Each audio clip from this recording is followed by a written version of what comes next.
data center developments are. That's where the biggest players are. And as I've said, in China, they're going a long way to try and develop their own AI capability. And certainly DeepSeek and others have made great progress. So I think that, Nvidia have done an extremely good job to reach where they have and to sustain that lead. Yes, incredible numbers. All right, let's move on to another story that broke a short time ago. Linda Yaccarino stepping down as CEO of X. What impact will that have on the platform? Well, she's tried to, I suppose, after Elon bought Twitter and then renamed it X, there was a big drop in advertising revenue. The advertisers didn't like it. And she joined 2 years ago. And she has been tasked with trying to sort of to make friends with those advertisers and to bring them back on the platform. I think arguably that probably hasn't really worked, but she was a very close colleague of Elon Musk, and there isn't any reason given for her departure. So I suppose that could put a cloud over it.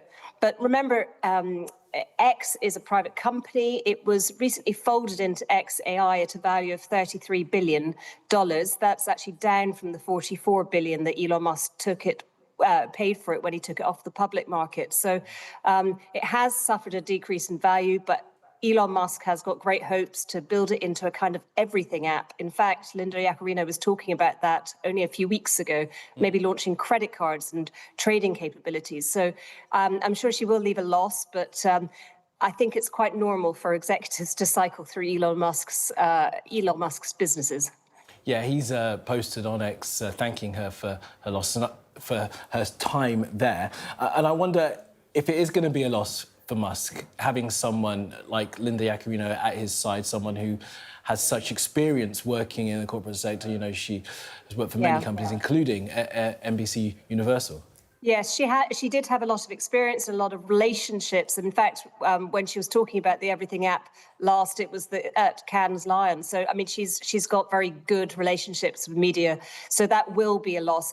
But the thing is, I think Elon Musk's vision for X is perhaps to even use it as a kind of data source to train his own XAI models. So I don't think it's all about the advertising. I don't think it's all about the relationships. And it's a majorly slimmed down organization in itself. Over the last couple of years, he's trimmed over 75% of the workforce. So I don't know what she's going to do next, but we can watch and see. We certainly can. All right, Anna McDonald, really appreciate your expertise this afternoon. Thanks for being with us. Thank you.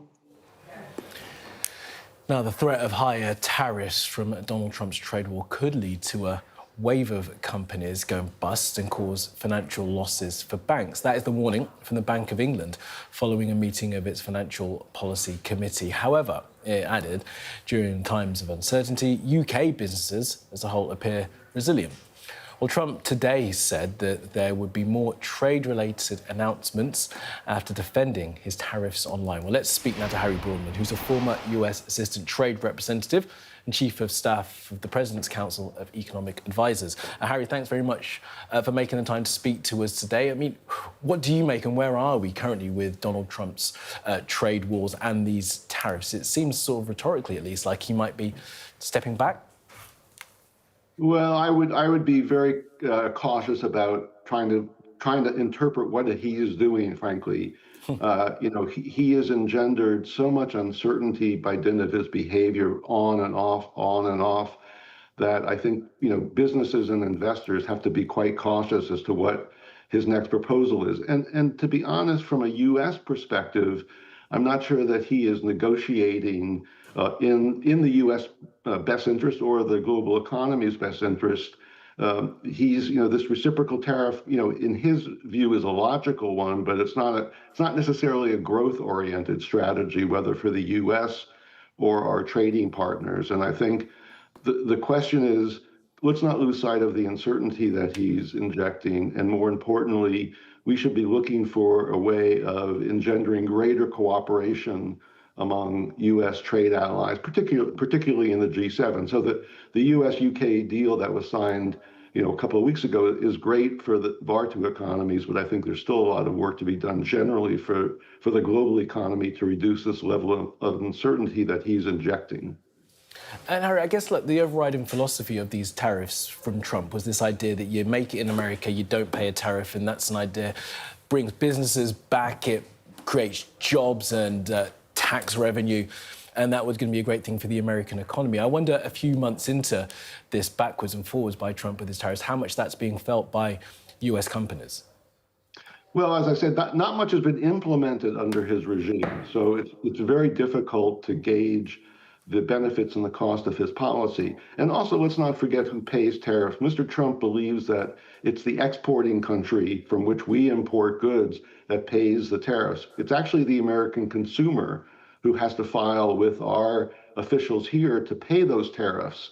So it's not the countries who pay them. Where the countries pay, in quotes, is their blocked access from further penetrating U.S. markets because their goods, all other things equal, have become more expensive to U.S. consumers. But it's the U.S. side who's paying these tariffs, not the foreign countries. And Mr. Trump still does not get that point, and most of us have been pressing him to understand that, but I'm not sure he really does understand that. Well, let's just stay with that then, Harry, if you can. When you do offer that advice, I wonder how it is received and whether or not you guys get a sense, you guys who've been doing this for a long time. Donald Trump thinks of himself as a great deal maker, but you guys are obviously in the room as well and trying to help with those decisions. How is it received? And more broadly, to business and sort of the economy of the United States, this backwards and forwards, it can't be helping with anyone's confidence as to what might well come in the next weeks, let alone months. If not the next hour. No, you put your finger on the problem. From a trade negotiating perspective, usually you want to give and take with the various countries by issuing these letters, which are veiled or somewhat unveiled threats about what's down the road, possibly. One notion that I believe is that by actually not engaging in negotiations, but simply tabling, here's what's going to happen, he may well be undercutting himself by getting a better negotiation, by having face-to-face talks and understanding what the other side wants from the U.S. and what the U.S. wants from the other side. That's the meat and potatoes of trade negotiations. And you never know, frankly, what's going to happen around the table. Yes, we know the broad architecture, but for a guy who prides himself on a deal maker, sending letters out, I know there's a lot of bluster. I'm from New York. I watched him as I grew up, but I'm not sure that from the U.S. economic growth and the world economic growth perspective, he's doing much to advance that. And in fact, as I said, I think he's injecting greater uncertainty into the global economy than sort of calming things down. So here's where we are, folks. We're moving from A to B, and here's what I expect to happen, other than simply what's going to happen in the U.S. alone, perhaps. Yeah, and we'll see what the next hour brings, Harry, as you rightly point out. Look, really good to speak with you, Harry. We've run out of time, but good talk. Thanks very much for being with us, Harry Broadman, former US Assistant Trade Representative. Now, Center Parcs has submitted a planning application for a new park due to open in 2029. The company says it will be the first holiday village in Scotland which could transform the tourism industry in the Borders. Plans for the new park were first unveiled back in November. Well, let's speak to Colin McKinley, Chief Exec of Center Parcs. Colin, good afternoon to you. So why this park there? Well, we're hugely excited about taking Center Parcs hopefully to the Scottish Borders. We've long looked at Scotland. We have a large number of people in Scotland who visit our villages in England, and by having an anchor Center Parcs village in the Borders region will enable more people in Scotland to enjoy the product.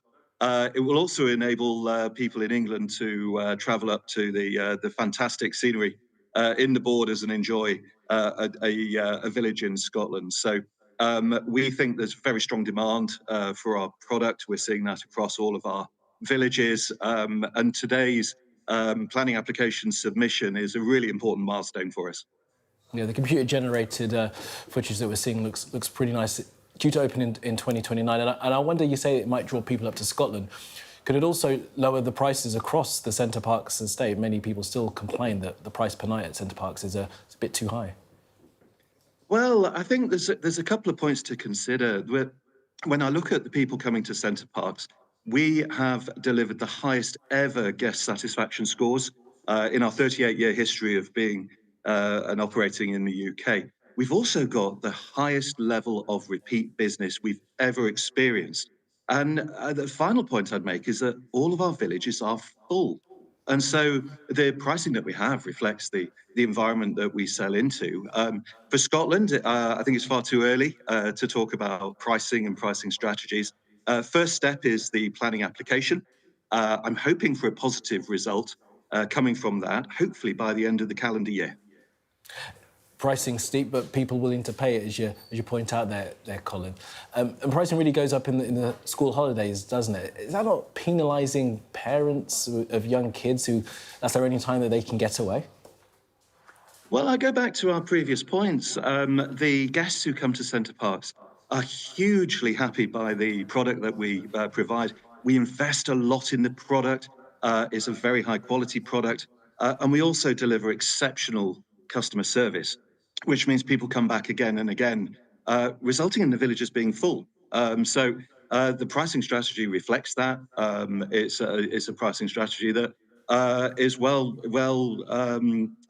practiced in the hospitality sector.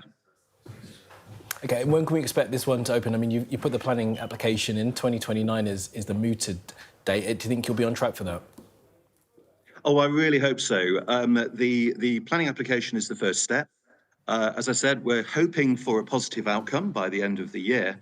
And if that's the case, then we would look to start as soon as possible next year with the development of the building programme. Now, that would take about 3 years to do. So I am very hopeful that if all goes to plan, we would be opening in spring, summer 2029. All right, Colin McKinley from Center Parcs. Maybe see you in the lazy river. Good to speak with you, Colin.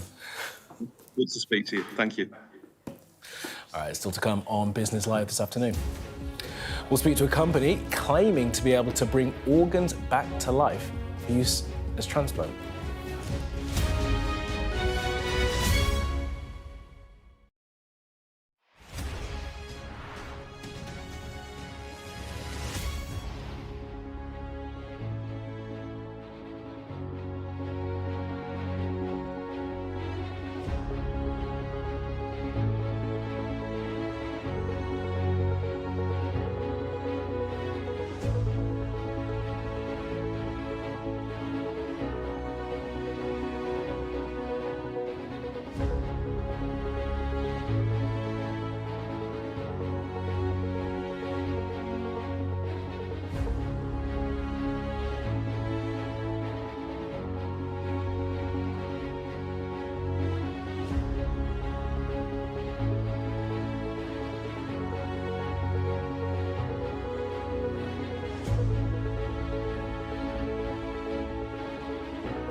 Our app gives you the very best of Sky News wherever you are. Breaking news, videos and analysis. Evidence of the crisis. Podcasts, watching us live. Live here from Washington. Wherever you get your podcast. All in one place. And all at just the touch of a screen. The Sky News app. Get the full story first.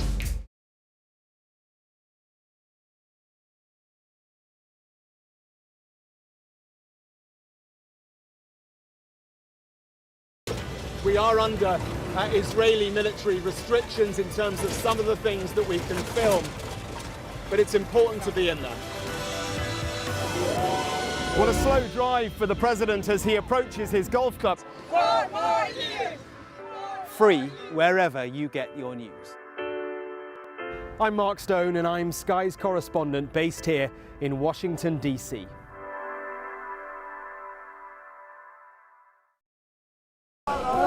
Turkey is burying its dead. Whole families died in this collapse. Generations wiped out. I'm Siobhan Robbins, Sky's Europe correspondent based here in Berlin. This is just a small sample of the deadly arsenal taken off the streets. Anyone could say, I'll do that, and then have to go and shoot someone. Yes. Sky News, get the full story first.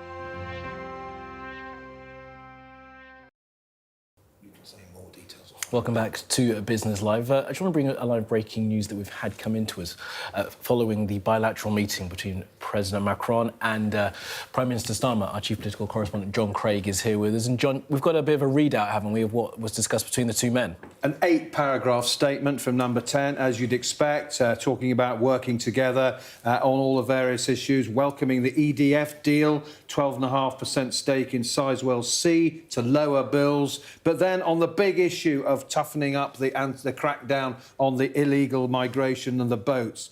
Prime Minister talks about what's happened, the government's done so far, but then this. The two leaders agreed on the need to go further and make progress on new and innovative solutions, including a new deterrent to break the business model of these gangs. So clearly, the Prime Minister is hoping that tomorrow they can announce a breakthrough, a new deterrent. Word deterrent is key, isn't it? Right, John, more from you, of course, in a news hour at 5 p.m. with Mark Austin. Now, the number of patients waiting for a life-saving organ transplant in the UK has increased to a record high last year. More than 400 people died while waiting for one to become available. Now, a company based in Oxford hopes it can help. They've developed a device they claim can better preserve organs out of the body, as well as restore those damaged to make them viable for use in transplant. Well, joining us now is Professor Konstantin Kusios, OBE, co-founder and CTO of Organ Ox. So, Professor, thank you very much for being with us. Just tell us a little bit about this machine you've developed. Thank you, Kamali. We've been privileged to produce a device that, as you mentioned, is capable of keeping organs alive and functioning outside the body for 24 hours and potentially a lot more. And this is achieved by flowing essentially the closest thing to whole blood through the organ and creating an environment around the organ that pulls it into thinking it is still in the body. Right. How much does it cost to hold the organ in this kind of stasis? So the cost is not the key issue here. The enabler is that this method of preservation makes it possible for the first time in history to test the organ before it ever goes anywhere near a patient. And what it has demonstrated over the first 5 years of clinical deployment is that it makes it possible to transplant between 20 and 30% more organs within current donation practices. So we believe this will be a major solution. Sorry, Professor, we don't have loads of time, but quick final thought. Will the NHS get to benefit from this breakthrough in technology? The technology is today available in all 7 UK transplant centres because it was developed in the UK and is currently part of a nationwide trial looking to optimise organ from donation to transplant that will benefit the NHS. Professor, sorry to rush you, we've run short of time, but really good to speak with you and all the very best in the development of this, what could be a groundbreaking bit of tech. Thank you, Professor Konstantin Kusios there. That's all from Business Live for now. Back tomorrow at 11:30. Coming up next, it's the News Hour with Mark Austin.